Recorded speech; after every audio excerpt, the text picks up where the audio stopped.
সারা পৃথিবীর জন্য। আবার শেষ পর্যন্ত ইউরোপের অবস্থা ভালো হয়ে গেল পড়েছিলাম। ঠিক আছে, আমরা আবার একটু প্রিভিয়াস পার্টটা দেখি।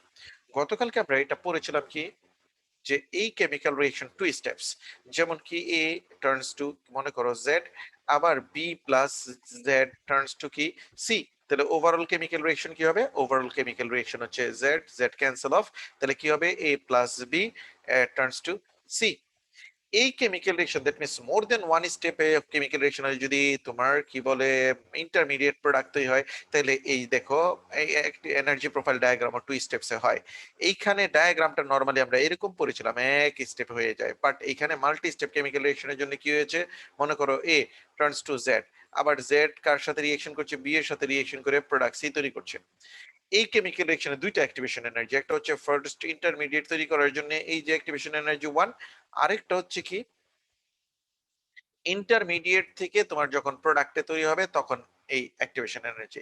এইখানে দেখা যাচ্ছে যে সেকেন্ড অ্যাক্টিভেশন এনার্জিটা ভেরি ভেরি স্মল।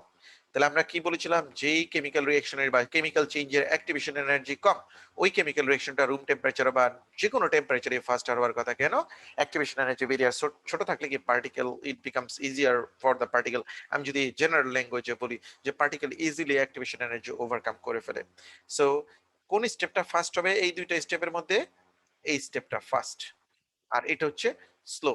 কেন? Higher activation energy. তাইলে এই এই কেমিক্যাল রিঅ্যাকশন আমি যদি বলি রেট এক্সপ্রেশনটা কার উপর ডিপেন্ড করবে? স্টেপ 1 না স্টেপ 2? অবশ্যই স্লো স্টেপ উপর রেট ডিটারমিনিং স্টেপটা ডিপেন্ড করবে। তাইলে মনে করো এই এ টার্নস টু কি জেড, এটা হচ্ছে স্টেপ 1, স্টেপ 1। আবার যদি আমি বলি Z plus B turns to কি সি, এটা হচ্ছে ফার্স্ট, এটা হচ্ছে মনে করো স্লো। তাইলে রেট ডিটারমিনিং স্টেপে রেট এক্সপ্রেশনটা কি হতে পারে বলো তো? রেট এক্সপ্রেশনটা কার উপর কোন কেমিক্যাল ইকুয়েশন অনুসারে হবে বলো একটু? ফার্স্ট ওয়ান না second step one? 1, first step 1 এর উপর। তাহলে কি হবে? কে into A to the power 1। Anushka বলো তো এ টু দি পাওয়ার 1 দিলাম কেন? কারণ এইটা হচ্ছে কি বলে এলিমেন্টারি রিঅ্যাকশন, একই স্টেপে এই রিঅ্যাকশন, এটাকে আমরা একটা রিঅ্যাকশন ধরলাম, এটাকে আমরা আরেকটা রিঅ্যাকশন বললাম। এলিমেন্টারি রিঅ্যাকশন হচ্ছে order of chemical reaction depends on the molecularity, তাই না? কি বল আনুষ্কা? এই কেমিক্যাল রিঅ্যাকশনে মলিকিউলারিটি কত? 1 mole of A is used up, সেই জন্য আমি এই 1টা দিয়েছি। ওই যে আমরা গতকালকে বলেছিলাম যদি আমাদের কোনো কি বলে ইনফরমেশন না দেওয়া থাকে তাহলে molecularity will denote the order of chemical reaction. যেহেতু এটা ইউনিমলিকুলার রিঅ্যাকশন তাহলে অর্ডার অফ কেমিক্যাল রিঅ্যাকশন 1ই হবে। আর ওই যে 1 দিলেও চলে না দিলেও চলে। এটা গেল আরেকটা। সিডো জিরো অর্ডার রিঅ্যাকশন আমরা বলতে কি বোঝাতে চেয়েছিলাম? গতকালকে এনজাইমের কেমিক্যাল রিঅ্যাকশন গুলো বলেছিলাম। এনজাইমের কেমিক্যাল রিঅ্যাকশনে দেখা যায় কি এনজাইমের কনসেন্ট্রেশনের উপর রেট ডিপেন্ড করে। হ্যাঁ, যদিও এনজাইমের একটা এবিলিটি থাকে কি, যে এনজাইমের মানে দুইটার উপরে রেটটা ডিপেন্ড করে, বাট এনজাইমের এবিলিটিটার উপর কেন? এনজাইম যদি কম দাও তাহলে এনজাইম দেখা যায় কি বলে ব্লকড হয়ে যায় তার অ্যাক্টিভ সাইট। সো অন্য কেমিক্যাল রিঅ্যাক্টেন্টের উপরে এই রিঅ্যাকশনটা ডিপেন্ড করে না। তাহলে এনজাইমের কনসেন্ট্রেশন বাড়ালে রেট অফ রিঅ্যাকশন চেঞ্জ হয়। সেই জন্য দেখা যায় এনজাইমের রেসপেক্টে এটা জিরো অর্ডার। আবার জিরো অর্ডার নাও কেন? এনজাইমের তো কনসেন্ট্রেশন মানে অ্যাক্টিভ সাইডের উপর এটা ডিপেন্ড করে, নট দ্য কনসেন্ট্রেশন। ঠিক আছে? আর আরেকটা এই জিনিসটা আমি তোমাদের নতুন হ্যান্ডআউটে উপরে তুলে দিয়েছিলাম। আমি যেহেতু মাঝখানে তোমাদের যে হ্যান্ডআউট যেটা নতুন দিয়েছি ওইটাই ফলো করো, কারণ হচ্ছে ওটার মধ্যে এডিটের একটা পার্ট আসে নাই পুরানোটাতে। হ্যাঁ, আবার আমি দেখলাম নিচ দিয়ে একটু সরে গেছে, কারণ এটা পিডিএফ করতে গিয়ে ওটা সরে গেছে। ওইটা আমি আর কিছু করার নাই, সফটওয়্যারে ওইটা সরিয়ে দিয়েছি। নিচ দিয়ে দেখো একটু ফাইলটা মনে হয় পেপারটা নিচে সরে গিয়েছে। যাই হোক, এখন দেখো altering the order, okay, order by method of excess reagent। ওই এই কথাটা আমি আরেকবার বলেছিলাম এক্সেস রিঅ্যাক্টেন্টের ব্যাপারটা। যেমন মনে করো এই কেমিক্যাল রিঅ্যাকশনের কথাই আমরা ধরি, এই কেমিক্যাল রিঅ্যাকশনের অর্ডার কি বলেছে? এই পি আর কিউ, দ্যাট মিন্স হচ্ছে কি এই কেমিক্যাল রিঅ্যাকশনের অর্ডারটা আমরা জানি না। এই কেমিক্যাল রিঅ্যাকশনের অর্ডারটা আমরা জানি না। মনে করো এই কেমিক্যাল রিঅ্যাকশনটা এভাবে চলছিল, এই কেমিক্যাল রিঅ্যাকশনটা এভাবে চলছে, তুমি এইখানে 1000 পার্টিকেল দিয়েছো আর এইখানে মনে করো 5000 পার্টিকেল দিয়েছো। মোল রেশিও অনুসারে দেখা যায় রিঅ্যাকশন চলছে। দ্যাট মিন্স এই কেমিক্যাল রিঅ্যাকশনে দুইটারই কি কনসেন্ট্রেশন চেঞ্জ হচ্ছে, দুইটারই কনসেন্ট্রেশন চেঞ্জ হচ্ছে। মোল রেশিও অনুসারে এইটার কত পার্টিকেল এটার সাথে রিঅ্যাকশন করবে, দ্যাট মিন্স হচ্ছে মোল রেশিও অনুসারে 1:2 মোল রেশিওতে রিঅ্যাকশন করবে, তাই না? ওকে, যাই হোক, তার মানে বলতো এইটা যদি এটার সাথে রিঅ্যাকশন করে তাহলে কত পার্টিকেলস ইউজড আপ হবে বলতো মোল রেশিও অনুসারে? 2000, দ্যাট 3000, মিন্স খেয়াল করে দেখো, দাঁড়াও। আচ্ছা, যে আমাদের ওই ওই অঙ্কে না গিয়ে আমরা বলি দুইটারই তো পার্টিকেল ইউজড আপ হবে, তাই না? কি বলো? মোল রেশিও অনুসারে দুইটারই পার্টিকেল ইউজড আপ হলো। ওকে, পরে ক্যালকুলেশন করবো না, চিন্তা করবো না কি হলো না হইলো, এক একজন এক একটা আনসার বলেছো।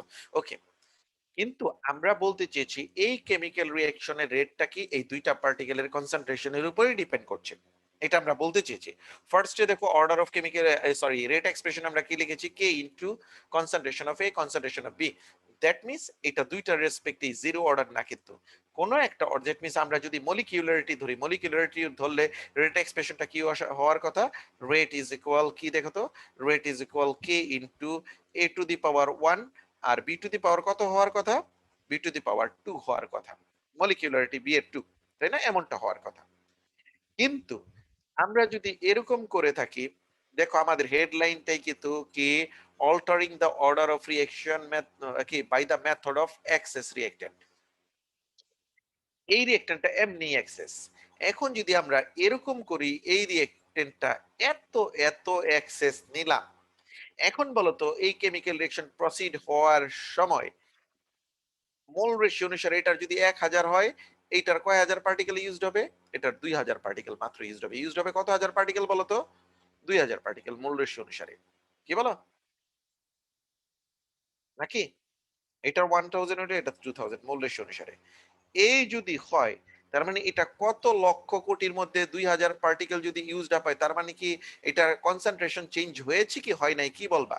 এটা নেগলিজিবল চেঞ্জ হয়েছে, বা হয় নাই বললেই, মানে নেগলিজিবল মানেই তো হয় নাই বললেই চলে, অথবা একটা কনসিডারেবল অ্যামাউন্ট চেঞ্জ হয়েছে। বলো তো, এটা তো 15 কোটির চেয়ে বেশি, কতগুলি গন্ডে বলা যাবে। তাহলে আমরা প্রথমে যে কনসেন্ট্রেশন দিয়েছিলাম বি, তার রেসপেক্টে এই রিঅ্যাকশনটা আমরা ধরেছিলাম সেকেন্ড অর্ডারের। এখন এত over excess concentration of B নিয়েছি, তার মানে এই রিঅ্যাকশন প্রসিড হওয়ার সাথে সাথে দেখা যায় বি এর কনসেন্ট্রেশনের তেমন কোনো এফেক্ট হচ্ছে না। তাহলে বলতো, যদি কোনো কেমিক্যাল রিঅ্যাকশনে একটা রিঅ্যাকট্যান্টের কনসেন্ট্রেশন রেটকে তেমন এফেক্ট না করে, তাহলে ওই রিঅ্যাকট্যান্টের বেসিসে রিঅ্যাকশনটা কোন অর্ডার? জিরো। Zero order. তাহলে আমরা এখন রেট এক্সপ্রেশনটা চেঞ্জ করে কি লিখবো? Zero order. এই পুরোটা পড়াতে তাই বলতে চেয়েছি, হয়তো এর কথা বলেছে না বি এর কথা বলেছে, পড়লে আমরা বুঝতে পারবো। বাট আমরা বলতে চেয়েছি, যদি কোনো কেমিক্যাল রিঅ্যাকশনের অর্ডার তুমি চেঞ্জ করতে চাও, দ্যাট মিন্স যেই তুমি একটা ডিজায়ার রিঅ্যাকট্যান্টের বেসিসে রিঅ্যাকশনটা জিরো অর্ডার করে ফেলতে চাও, তাহলে ওই রিঅ্যাকট্যান্টটা আমরা যদি ওভার এক্সেস অ্যাড করি, তাহলে কি হবে? when reaction will be proceed, the over excess concentration যেটা থাকবে ওই রিঅ্যাকশনটার রিঅ্যাকট্যান্টের কনসেন্ট্রেশন তেমন চেঞ্জ হবে না, নেগলিজিবল অ্যামাউন্টে চেঞ্জ হবে। সো ওই রিঅ্যাকট্যান্টের বেসিসে রিঅ্যাকশনটা জিরো অর্ডার হয়ে যাবে। আমার কথা কি বুঝতে পেরেছো? কারো কোনো সমস্যা? Okay, তাহলে আমি সামনে যাই। এটা আমাদের আগের হ্যান্ডআউটটাতে একটু পিছনে পড়ে গেছিল, আমি মাঝখানে এডিট করেছি। এই এমসিকিউটা আমরা গতকালকে আলাপ করেছিলাম। আনুষ্কা বলো তো, তোমার কই যেন তুমি না বললা প্রবলেম ছিল একটা? হ্যাঁ বলো। স্যার, এখানে স্যার ওই তো মানে দুইটা SN2 তে তো স্যার সিঙ্গেল স্টেপ না তুমি মেকানিজম আবার হয়। না তুমি SN2 আর SN1 আনলা কেন? এখানে হ্যালোজেন অ্যালকেন পাইলা কোত্থেকে?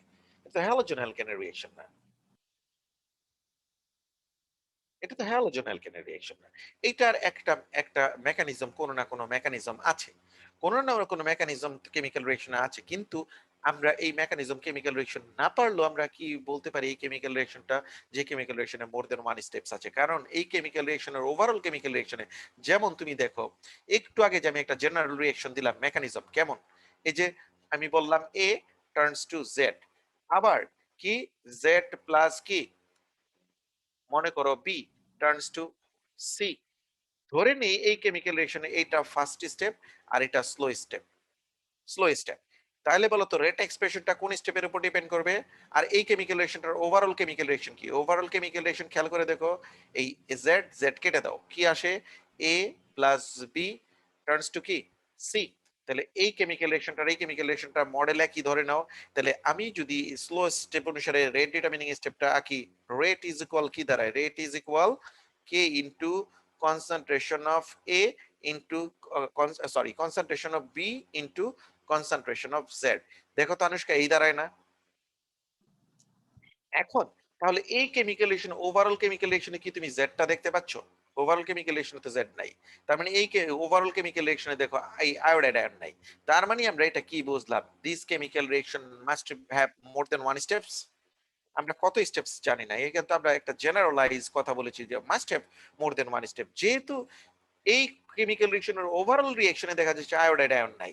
But rate determining step iodide ion আছে। তার মানে মেকানিজমের কোনো না কোনো জায়গায় আয়োডাইড আয়ন ইনভলভড এবং কোন স্টেপে ইনভলভড? স্লোয়ার স্টেপে আয়োডাইড আয়নটা ইনভলভ এবং মলিকিউলারিটি অনুসারে দেখা যায় কয়টা আয়োডাইড আয়ন ইনভলভ? একটা আয়োডাইড আয়ন ইনভলভ। মলিকিউলারিটি অনুসারে দেখা যায় কয়টা অন্য আয়ন ইনভলভ? আমি যেহেতু তোমার স্ক্রিন দেখতে পাচ্ছি না, অন্য একটা কম্পাউন্ড কি হাইড্রোজেন পারঅক্সাইড। তাহলে কয়টা হাইড্রোজেন পারঅক্সাইড ইনভলভ? স্যার একটা। আরেকবার বলবেন?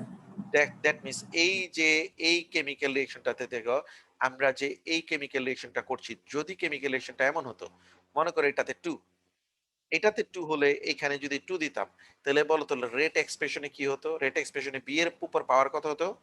বি এর উপর পাওয়ার কত হতো? 2।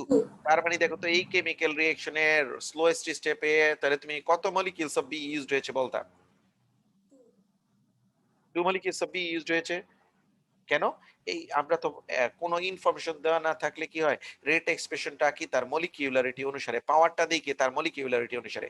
এইখানে দেখো এই কেমিক্যাল রিঅ্যাকশনে যেহেতু রেট ডিটারমিনিং স্টেপে তোমার কি বলে একটা এই পার্টিকেল আছে। ওভারঅল তুমি দেখো ২ টা আছে। বাট এইখানে দেখা যায় কি একটা আছে। এই যে ওভারঅল ২ টা। এইখানে দেখা যায় একটা আছে। তার মানে রেট ডিটারমিনিং স্টেপস এ টোটাল পার্টিকেল ইউজড আপ হয়েছে কয়টা? একটাই ইউজড আপ হয়েছে। আমরা ২ টা বলতে পারবো না। কেন? স্লোয়ার স্টেপে একটা পার্টিকেল যদি না থেকে ২ টা থাকতো তাইলে অবশ্যই এখানে আমি 2 লিখতাম। কি বলো? নাইলে আমার তো মলিকিউলারিটি মিলতো না। তাহলে ইনফরমেশন দেওয়া না থাকলে অবশ্যই আমার মলিকিউলারিটি চেক করতে হবে। নাইলে তো ও রেট এক্সপ্রেশন লিখবে কোত্থেকে? তাহলে তো আমরা কেউই রেট এক্সপ্রেশন লিখতে পারবো না।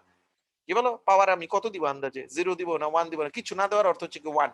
1 দিতে হলে তো আমাদের সার্টেনলি জানতে হবে।